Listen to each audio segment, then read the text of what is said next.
First of all, sorry about how my voice sounds tonight. It's a little sick. This one was titled, In Memory of Our House, Long Gone, and Now Underwater. Ken, we can't hear you back. Or, in the more... Yeah, just come a bit closer to the microphone because you're almost kissing it. In memory of a house long gone and now underwater, or a memorial to the abandoned city. I see him dive into the bottom of the lake to his home. He stands there perfectly preserved in memory. He crosses the front lawn, now covered in algae, walks up to a large window at the front of the house and clears it of sediment. As he peers in, he sees everything as it was. Sofas, TV set, and grandfather clock and all. He looks on and everything remembers everything. He remembers how his father would cook meals on Sundays, how his mother would cradle him in her arms as they watched Christmas specials in winter, how he used to play on the swing in the front yard. As fishes nibble at the soup's outer skin and crabs crawl up his boots, he stands still and looks into the house as if he has planted himself as a picture in the yard. His last girlfriend left him saying, "At least my middle finger fucking moves. Christ, what the hell do you do with that fucking thing besides pissing out of it?" He called me up right after she dumped him. She dumped me, he said.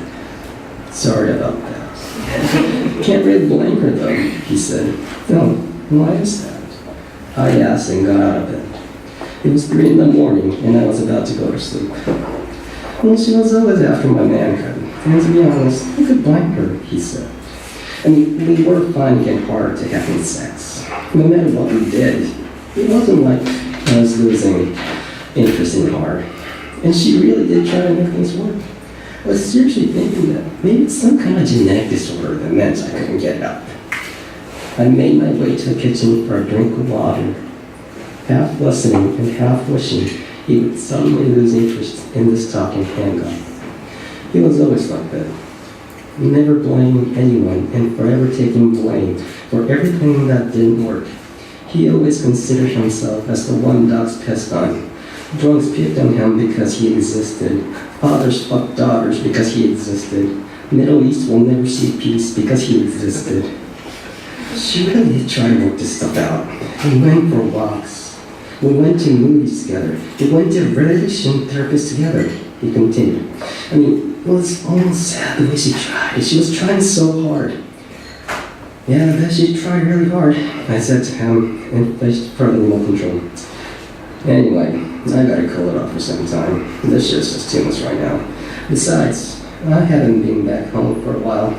It'll be nice to just visit the house.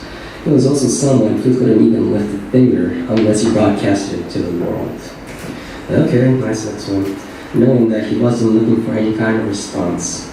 I couldn't care less if he was going back to his home underwater or to Mars. And don't worry, everything's taken care of. I don't need you to look after anything. All the plants have been sold to my friends. My cat is staying with my sister until while I'm away. All the bills have been paid in advance. It's all been taken care of. And that's really thoughtful of you, I said and flipped through the channels. I think this trip is going to be a real refresher for me. Going back home, remembering how things used to be, I think that's going to remind me what I need to do. I think this might be a clear direction. I hope it works. I said I went to the kitchen for a drink. I think so, I'm going to work on. I really do. Maybe you'll just throw a set so I could be directed to this. That's great, you're finally going to get some direction in your life. Now, would you kindly leave me the fuck alone so I can sleep? I would have loved to say that. But it would be no use. He just needed to hear himself say it all so he can reassure himself that he's going to do it. Forget the fact that it's 3 in the morning.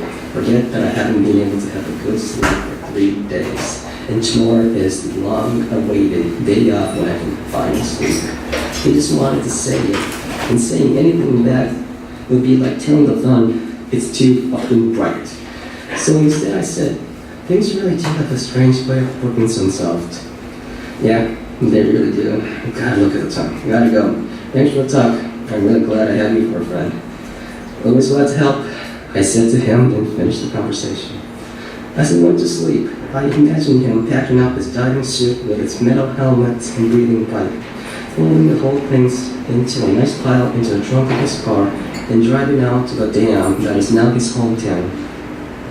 In my dream, I saw him, Joseph Fay, 24, without a girlfriend, blaming himself all the bad things that happened, packed up for travel to the bottom of the lake that holds his ancestral home.